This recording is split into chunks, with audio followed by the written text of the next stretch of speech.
What's going on, everybody? Hope you're having an amazing day. As always, you can follow me on Instagram at DreamRare. That's at DreamRare. You can follow me on Twitter at Legendary Energy. You can check out my website. I have a new podcast, Rare Talk Podcast. It's on Apple and Samsung, and my website is legendary.vision. I'm going to wait about 5 or 10 more seconds for people to get into this live stream. So check out those links if you would like. If not, please like this page and follow for more news analysis and live streams. So what I wanted to talk about today, we'll wait just a little bit more for people to get in. Hello. Thank you for joining.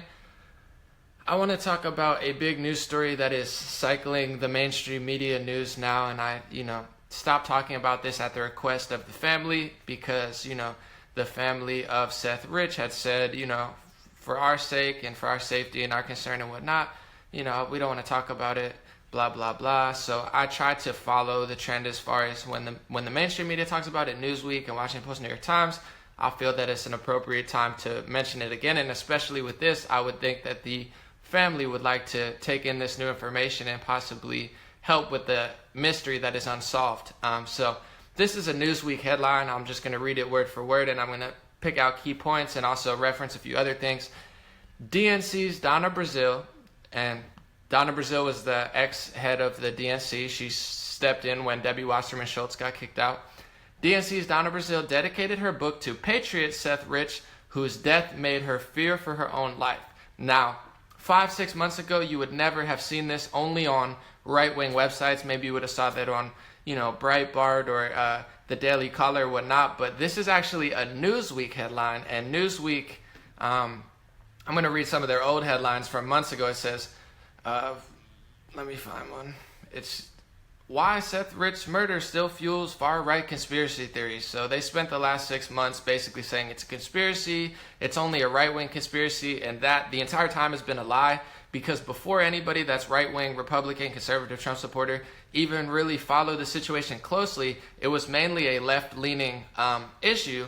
Many progressives, many Bernie Sanders supporters, many Jill Stein supporters knew about the Seth Rich thing, and they cared just as much, if not more, than a lot of conservatives and Republicans. So the fact that Newsweek, Washington Post, New York Times, MSNBC, CNN tried to call this a far right-wing conspiracy is pretty embarrassing, especially when it concerns somebody's family. At least if you're going to silence efforts to investigate, tell the truth, don't call it a right-wing conspiracy. It never was a right-wing conspiracy. It never will be a right-wing conspiracy. So no matter what you believe in this situation, that has and always will be a lie. Millions of people that are left-leaning and progressive care about this, like I said, just as much, if not more. So basically, Donna Brazile, in her book, she, according to Axios, she dedicated, the book to patriot Seth Rich. He was one of the people she dedicated it to. She said that she feared for her life, that she was afraid that snipers were going to shoot through her window after the death of Seth Rich, and also that she had possibly thought that Russians had planted bugs in the DNC.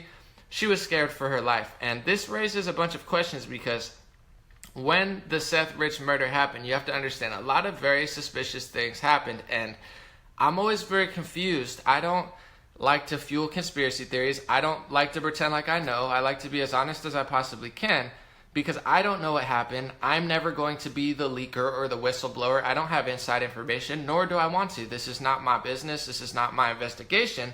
But as a citizen of America, as a human being with half a brain, I'm allowed to question things and look at what's going on. And the way the media handled the Seth Rich situation never made sense. And they were doing, it seemed like, a lot more to cover up questions about it than they were investigating. You had all news sources saying everything outside of what they said was a conspiracy theory, but the problem is they never said anything. They said it was a botched robbery, and evidence showed that all his stuff was on him. So if it was truly a botched robbery, they didn't steal anything. They shot him twice. And also something to note, that he didn't die at the scene. They kind of painted this picture like, Seth Rich got shot a few times, it was a botched robbery, and he died. He actually was alive. He was alive at the scene. I believe he was conscious for the most part, and potentially even speaking. He was alive when the police came. He was alive when they took him to the hospital, and he ended up dying at the hospital. So, to which many people in this case have been saying, where's the body cam footage? If he was alive the whole way to the hospital and before and during, where's all this footage of him? What was he saying? Did he have any inside information? That any intelligent or halfway decent person, whether it shouldn't be a partisan issue, whether you're left or right.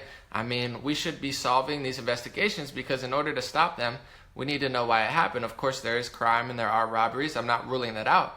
I'm not saying Donna Brazile is the all-being truth teller, but this does bring it back into the news cycle and raises the question, why was she afraid? If it was just a botched robbery, why was she afraid? And also, I want to note that the DNC offered $0 to the reward of Seth Rich. There was over $200,000 raised. WikiLeaks was offering over $100,000, which raised a lot of questions. And Julian Assange even said on a television broadcast, he said, I protect my sources, and, sometimes bad things happen. And he didn't say that Seth Rich was his source, but he hinted it, which made a lot of people believe that. Of course, the media said that's not true. But when it comes to the rewards for Seth Rich, WikiLeaks offered over $100,000. You had the DC police offered a lot of money. You had the owner of One America News Network offered money. Mike Cernovich offered money. Alex Jones offered money. And the Democratic National Committee, for which Donna Brazile worked for and Seth Rich worked for, offered $0.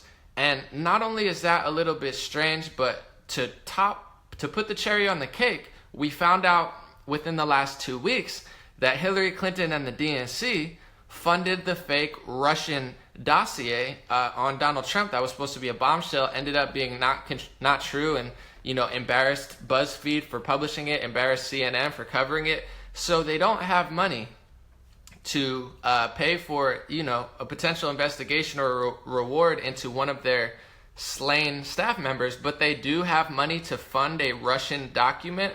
This is bananas. Whether you love or hate Trump, whether you're conservative, whether you're Democrat, it's not a sports game. It should not be, I'm picking a side, and anything that is on the opposite side, I don't believe and I don't trust. It should be about truth, love, knowledge, wisdom, unity, what the real situation is. So I don't understand how the Seth Rich turned into a partisan issue, but the DNC offered money for a fake Russian document, put up money for that, but didn't have any money to, fund for the investigation. And people like Mike Cernovich, Alex Jones, and WikiLeaks did. So I don't think it should be a right wing or a conspiracy. I think good people should put up money and good people should do investigation. I want to see good investigators on the left and the right. But the weird thing that I found, not only with Seth Rich, but with the Las Vegas shooting, and with the the recent terrible tragedy that happened yesterday at a church in Texas, modern day, without pointing the finger and blame, my whole philosophy is don't point the finger at other people. Change yourself, become happy, become successful, become, at one with yourself, and then you can help the world in the fullest. That's my strategy. But I find that modern day Democrats and modern day left-leaning journalists, for lack of a better word, they're more concerned with covering up situations. They're more concerned with blaming other people and screaming and yelling than they are with the actual investigations. They've spent more time blaming Republicans and blaming the NRA and blaming Alex Jones and Mike Cernovich. They spend 100% of their energy doing that, and they spend 0% of their energy actually investigating the unsolved mystery. Seth Rich, if you have a theory on it, it's not a conspiracy theory, you could call it that, but it's a theory because it is an unsolved mystery. And I do want to also note, on top of what Donna Brazile just brought up, saying that she feared for her life, whether it be Russia, whether it be, insiders, I don't know. But right now, all of this stuff I'm reading, it's not conspiracy. It's not my theory. I'm not a whistleblower. I'm not a leaker. I don't have any inside information, and I have no want to do that. But this is also a fact of that happened as well. Months after they silenced the Seth Rich thing, said nobody could talk about Seth Rich, there was a independent investigation from VIPS. And VIPS is Veteran Intelligence Professionals for Sanity, and it is a collaboration of ex-CIA, FBI, and NSA members. They put together their internal or independent investigation, and they came to the conclusion that the DNC leak of the Podesta emails that everybody broadcasted from WikiLeaks, they came to the conclusion that it was not a Russian hack, and it wasn't a hack at all from anybody. the Russian hack, first of all, it's never been proven. It's never been proven that they were hacked. It's been a total mainstream media assumption and conspiracy theory from CNN, MSNBC, New York Times, and Washington Post. Just like Alex Jones sometimes has conspiracy theories, mainstream media is chock full of conspiracy theories. Rachel Maddow, a lot of her broadcasts are literally an entire conspiracy theory that she made up in her head, and apparently people believe her. But VIPS said that the hack did not come from outside. It was actually an internal leak. So this information came out.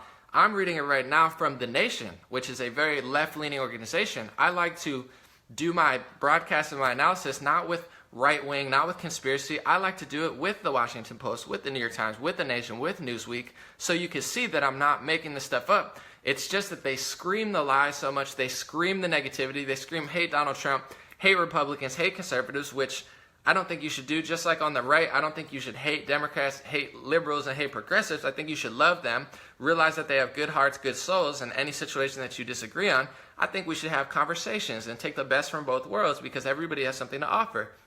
However, what I'm reading right now comes from Newsweek and The Nation, who are some of the most left-leaning news publications out there, and they both admitted that Donna Brazile is scared for her life. They admitted that the Veterans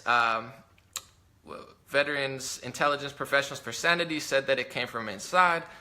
So all of this, I just want justice for the family. I want justice for the United States. We need to start getting down to the bottom of why these things happen, because you have a lot of the mainstream news and a lot of the trusted news sources that people think are bipartisan or people think are true liberals and true Democrats. They're not.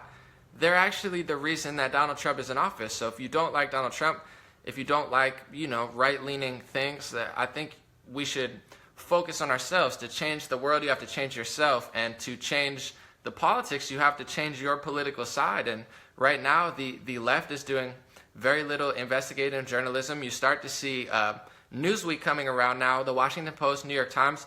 They're starting to move a little bit to the center, I've noticed over the last few weeks, because as I've said since March of 2016, this strategy of lying, hating, blaming everybody, calling everybody conspiracy theorists, it's a losing strategy. It's a sinking ship. And I think people like Donna Brazile and even news publications like Newsweek and Washington Post, they probably won't admit it due to, inflated ego and a political agenda, but you can't stay on the sinking ship. So I think Donna Brazile's jumping off the sinking ship, Newsweek to a point is sinking off the sinking ship. And I think when it comes to situations not only like Seth Rich, but the shooting in Vegas and the terrible shooting in in Texas, and even the mass tragedy in New York City, it should not be a bipartisan issue. You have Democrats and liberals spending more time yelling at conservatives than they don't even care why it happened.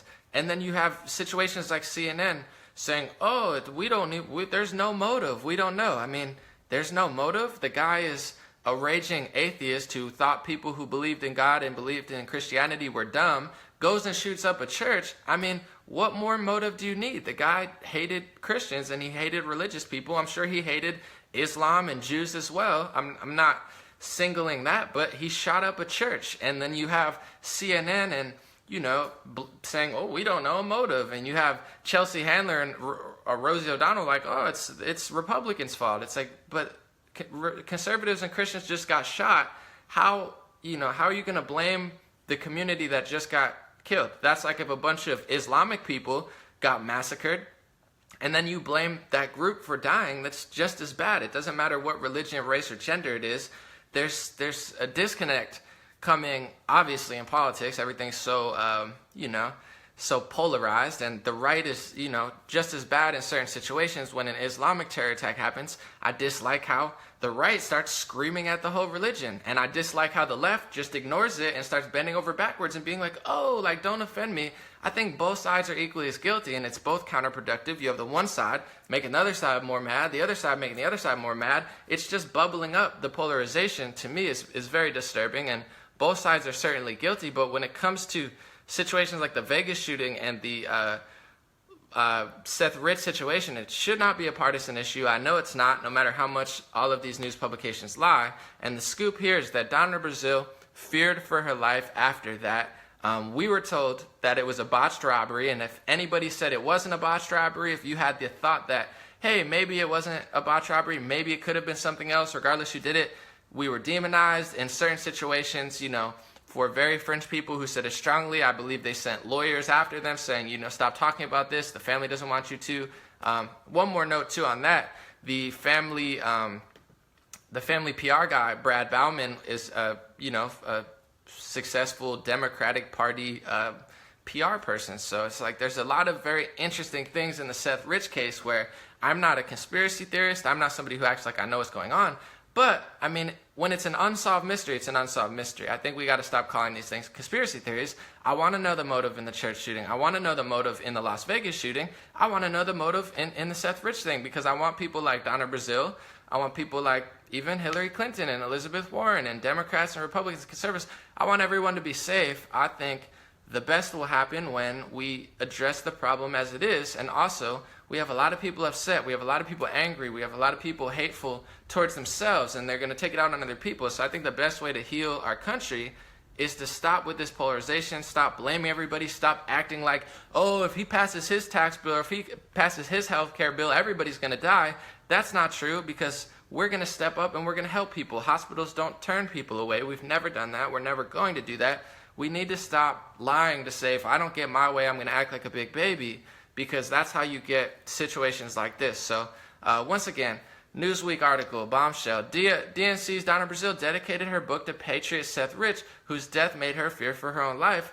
I just want to say as well, I believe in this article, real quick before I leave, they call him multiple times a low-level staffer. They've said that in multiple mainstream media articles. And Seth Rich, regardless of what happened to him, he is a patriot. He loved this country. He's a good person. He existed. His name was Seth Rich, as many people say. And he wasn't a low-level data analyst. He was mid to high level. There's multiple videos about him. So I don't understand why they're trying to downplay how good of a person he was, and also, the work he was doing, because he was by no means a low-level data analyst. You could do research into that, but a lot of the smear campaigns were like, oh, he didn't even exist, he wasn't a real guy, don't talk about him, he was low level. It's like, show this guy some love. I mean, he really existed. Donna Brazile cared about him. It's sad that he died, and I believe his family deserves to know what really happened. So once again, let me know what you think in the comment section. Try to be as fair about that as possible. If you would like to donate to my news analysis, I'll have a link below. And have a good week. I'll be back, maybe do analysis on what happened yesterday, and then try to raise the vibes up and do some more good energy stuff this week. I'm going to be on Chad Prather's podcast later today. That should be fun. And I have my own podcast, like I said, Rare Talk Podcast. I'm going to do a third episode soon.